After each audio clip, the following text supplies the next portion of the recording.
All right, let's dive right into this explainer and plan an absolutely awe-inspiring 2-day cinematic journey to Dwarka. Located on the western coast of Gujarat, Dwarka isn't just a gorgeous coastal town. It's actually one of India's oldest continuously inhabited cities and a deeply revered Char Dham pilgrimage destination. Today, we're building a complete, actionable travel planner specifically for first-time visitors. We're going to blend the incredible heritage of Lord Krishna's ancient kingdom with practical, on-the-ground advice so you can experience this destination flawlessly. So here is our game plan for the trip. We'll kick off with a welcome to divine Dwarka, jump right into day 1 exploring the city and coast, head out to Bet Dwarka Island for day 2, check out the local shopping and flavors, and wrap it all up with an essential trip planner. First up, welcome to divine Dwarka, where spirituality quite literally meets the Arabian Sea. You know, the Bhagavad Gita tells us the only way to understand the divine is through devotion and surrender. And honestly, that perfectly sets the tone for a city where the crashing waves of the Arabian Sea physically mix with the sound of ancient temple bells. It's this absolutely magnetic atmosphere that you really just have to feel in person to believe. To make your planning super easy, we are going to organize your core adventure into 2 highly focused, unforgettable days. And we're leaving you just a little extra buffer time on day 3 for shopping and really deep diving into that local culture. Let's get right to it. Day 1, City and Coast. We're talking ancient architecture leading straight to blue flag sunsets. Okay, you are going to want to set your alarm for this because you need to start your morning early, and I mean 6:30 a.m. early. You really want to be there listening to the soft chants of the Mangala Aarti at the spectacular Sri Dwarkadhish Temple. We're talking about a 2,500-year-old 5-story limestone structure supported by 72 intricately carved pillars. It's mind-blowing. Once you've taken all that architecture in, head down for a peaceful walk across the Sudama Setu bridge and maybe even witness the morning rituals at the Gomti Ghat. After you've soaked up the city center, grab a quick bite to eat and follow these exact steps for your afternoon. First, it's just a short 2-kilometer trip to the stunning Rukmini Devi Temple. Then, take a slightly longer drive, about 16.6 kilometers out, to the Nageshwar Jyotirlinga Temple. It is one of the 12 sacred Jyotirlingas, and standing in front of the massive Shiva statue there, yeah, it's absolutely unmissable. Now get this, 30 rupees. After a busy day of exploring ancient architecture, that is exactly what it costs per adult to unlock our sunset destination. Yep, $30 gets you onto Shivrajpur Beach. Located just 12 kilometers from Dwarka, it's the perfect spot to end your first day with a cool ocean breeze. It holds a really prestigious blue flag accreditation for cleanliness, so it's pristine. If you've still got the energy, you can actually try scuba diving, look out for dolphins, or, just kick back on the white sand and watch one of the most incredible sunsets in all of India. Moving right along to day 2, Bet Dwarka Island. This is Lord Krishna's peaceful palace. The name of this island actually holds a really profound story. Bet literally translates to gift, and local legend has it that this island represents the humble gift of beaten rice given by Sudama to his childhood friend, Lord Krishna. It's this beautiful story of pure friendship and love, and you can still feel that energy echoing through the island's stone corridors today. Getting to this quiet, spiritual island is a mini adventure all on its own.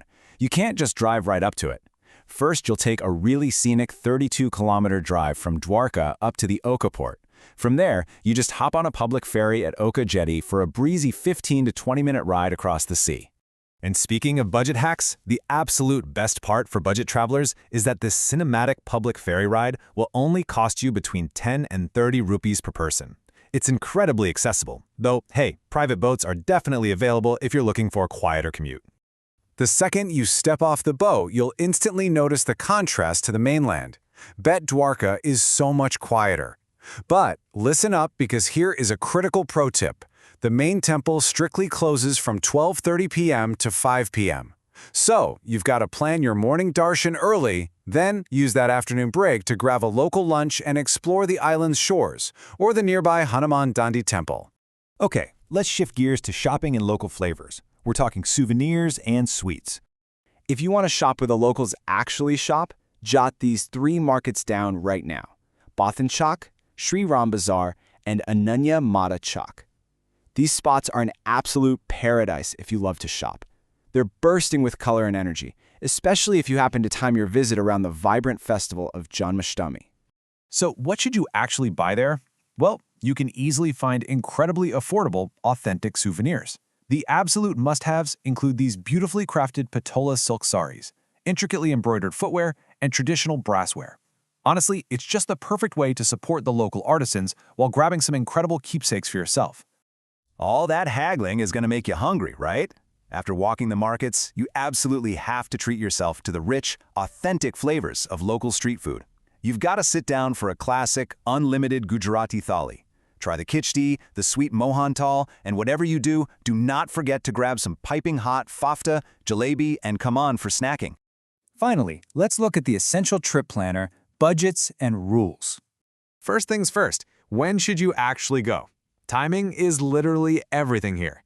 October to March is peak season. You're getting the absolute best, most pleasant weather and the calmest ferry rides, but you will definitely pay a premium. Now, the low season from April to September offers amazing budget perks, but you really have to be prepared for intense summer heat and potentially rough or even canceled ferry rides during the monsoons. Let's talk numbers. Based on Nakshiq's travel data, here is exactly what a 4-day trip for two looks like across 3 different budget levels. A backpacker can swing this for just under 10,000 rupees. A comfortable mid-range trip with nice hotels and taxis, that sits right around 24,000 rupees. And if you want pure luxury, expect to spend upwards of 85,000 rupees, so there really is an option for literally every wallet.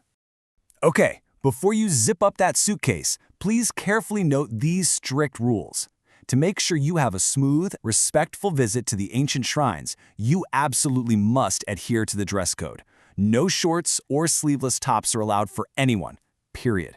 Also, absolutely no cameras or mobile phones are permitted inside the main temple complex.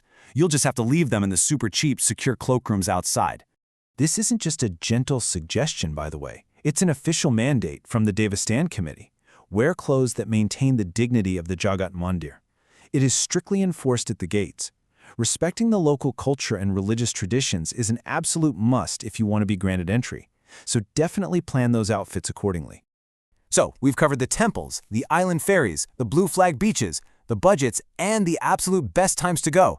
With your itinerary officially said, the only thing left to ask yourself is, are you ready to finally book your ticket and experience this incredible blend of ancient history and the sweeping Arabian Sea for yourself?